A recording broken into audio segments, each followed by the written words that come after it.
Let me speak plainly and with reverence. There is a whisper carried by the wind of eternity, and if you listen, not with your ears but with your soul, you'll hear it too. You're leaving soon, God says, not in fear, not in haste, but with purpose, with promise, for you see, this world is not your home. It never was. It was the inn, not the destination, a proving ground, not a final haven. We often live as though time is endless, piling up ambitions, dreams, and possessions like they will follow us forever. But deep within every human heart is a quiet knowing that this world is not our final destination. There's a restlessness in us that no accomplishment or comfort can calm. We build homes, start families, and chase success, yet something always whispers, "You were made for more." That whisper is not one of despair, but of divine clarity.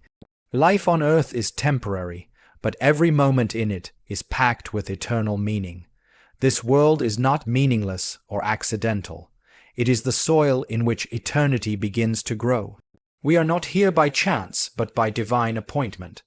God, in His infinite wisdom, has placed us on this earth not to settle, but to prepare. Life is not the destination, it is the journey toward one. Every hardship, every joy, every conversation and choice forms a step toward what lies ahead. In the Christian understanding, this life is not a curse or a trap. It is a proving ground, a place where love is learned, faith is tested, and hope is refined. It is here that we come to know our need for God. It is here that we wrestle with suffering and beauty, questions and wonder, until we finally admit that we are not self-sufficient, and we are not immortal, not yet. God uses the temporary nature of life to awaken us to eternal truths. He did not place us in a perfect world, because perfection cannot teach the soul what struggle does. The fleeting nature of time, the aging of our bodies, the loss of people we love, all these are reminders that this place is not all there is. Rather than resist this truth, we are called to embrace it, to let it shape how we live. For the Christian, to live with eternity in mind is not to ignore the present, but to live in it more fully. Knowing that life is short gives each moment more weight, not less. Kindness matters more. Forgiveness is more urgent. Love becomes a command, not a luxury. The temporary nature of life also teaches us that attachment to the material is foolish. We enter this world with nothing, and we leave it the same. The things we collect, titles, riches, possessions, are not the currency of the next world. What carries over are the qualities of the soul, integrity, faith, compassion, courage. These are the treasures we are meant to store up. So when God says, "You're leaving soon," He is not scaring us. He is reminding us that we have work to do. He is reminding us that this world, though broken and beautiful, is only a passage. The river does not envy the shore. It keeps flowing toward the sea. So we, too, must live with a forward gaze, understanding that this brief life is shaping something much greater than we can see. Heaven is not a vague promise or a poetic escape for weary minds. It is a reality more substantial than the world beneath our feet. When Jesus said, "I go to prepare a place for you," He wasn't offering sentimental comfort. He was revealing a divine truth. That place is not just real, it is personal. It is not a spiritual hotel shared by the masses, but a home uniquely crafted for each soul that belongs to Him. Every detail of heaven reflects the intimate knowledge God has of His children. He knows our longings, our losses, our laughter, our tears. And what He prepares is not merely suitable, it is perfect for us. This flies in the face of how most people view heaven, as something distant or irrelevant until death is near. But for the Christian, heaven is the true homeland. Earth is the place we sojourn through. Heaven is the place we were always meant for. When a craftsman designs a home, he doesn't guess what the dweller wants, he listens, he studies, he tailors every beam and window to match the vision. How much more does God, who knows the deepest needs of the heart, prepare a place that fulfills every holy desire. Not every soul experiences the same joy in the same way. That's why heaven is not a generic paradise. It is handcrafted, detailed with the specific joys we were created to experience. There is no such thing as a one-size-fits-all eternity. The place God has prepared is not about gold streets or pearly gates. It is about full restoration. Heaven is where every piece of your identity, broken and incomplete on earth, will be made whole. It is where you will be finally and fully yourself, without shame, fear, or limitation. The joy that feels fleeting here will be eternal there. The peace that slips through your fingers now will flood every corner of your being in that place, not because of what's there, but because of who is there. God is not only the architect, He is the prize. His presence is what makes that place home.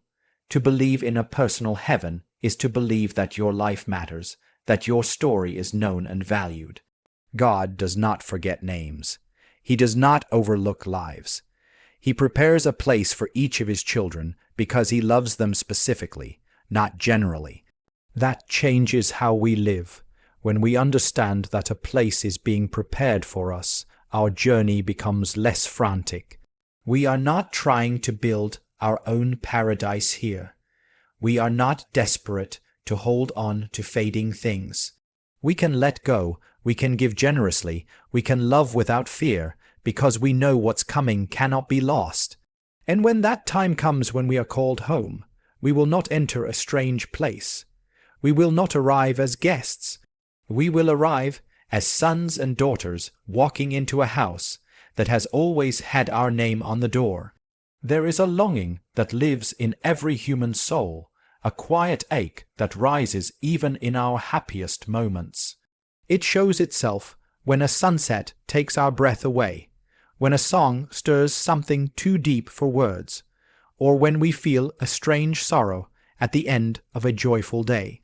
This longing isn't for anything this world can fully give.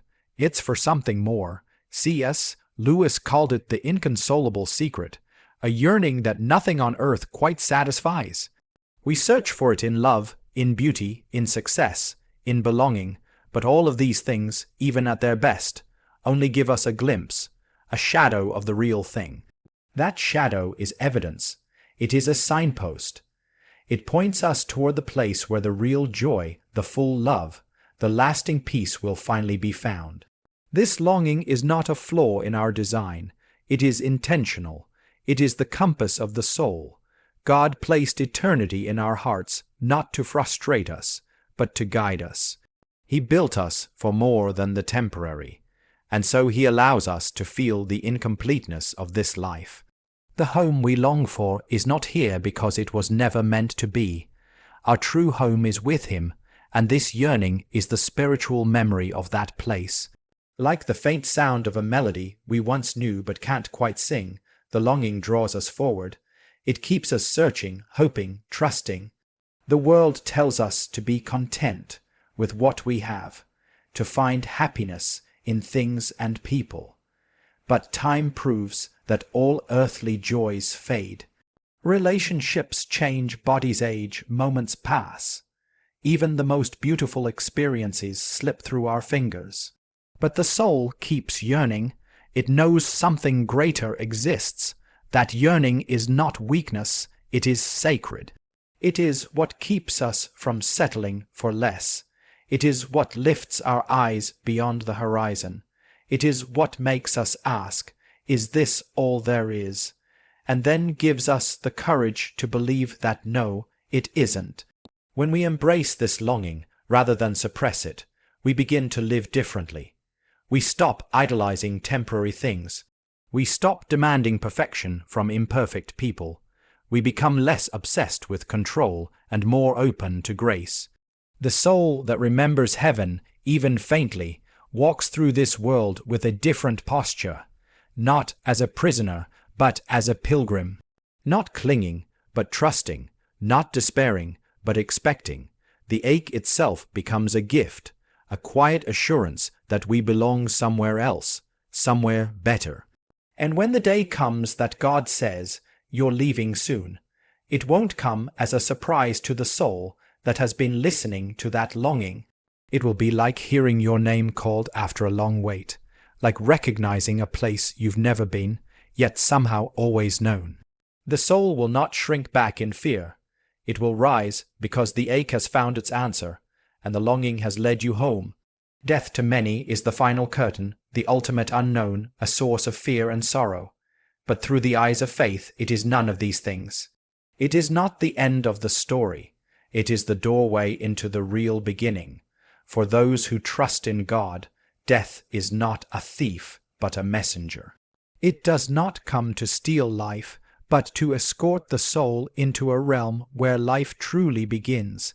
This world, as vivid and valuable as it may seem, is only the first act of a much grander play.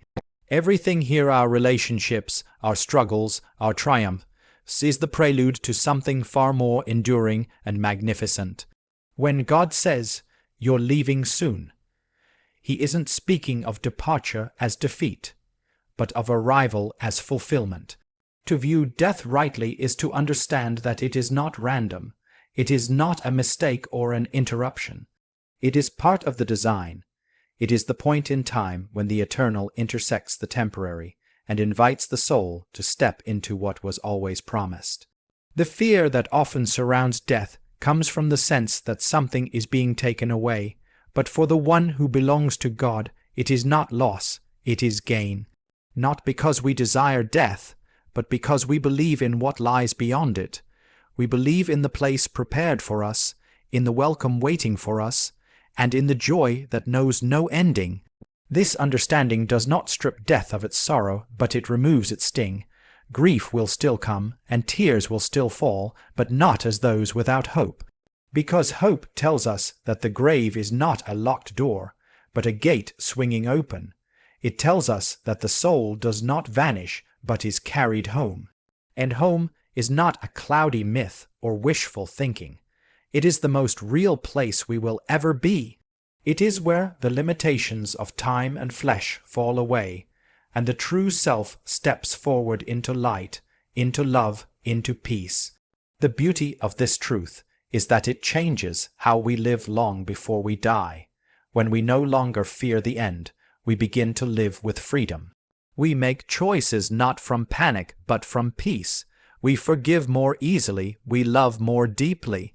We give without hesitation, knowing that we're not trying to hoard treasures here, but are preparing our hearts for what lasts. We look at others not as rivals or threats, but as fellow travelers on the same road toward the same destination. So when God whispers to the soul, "You're leaving soon," it is not a threat, it is a promise. It is the voice of a father calling his child home.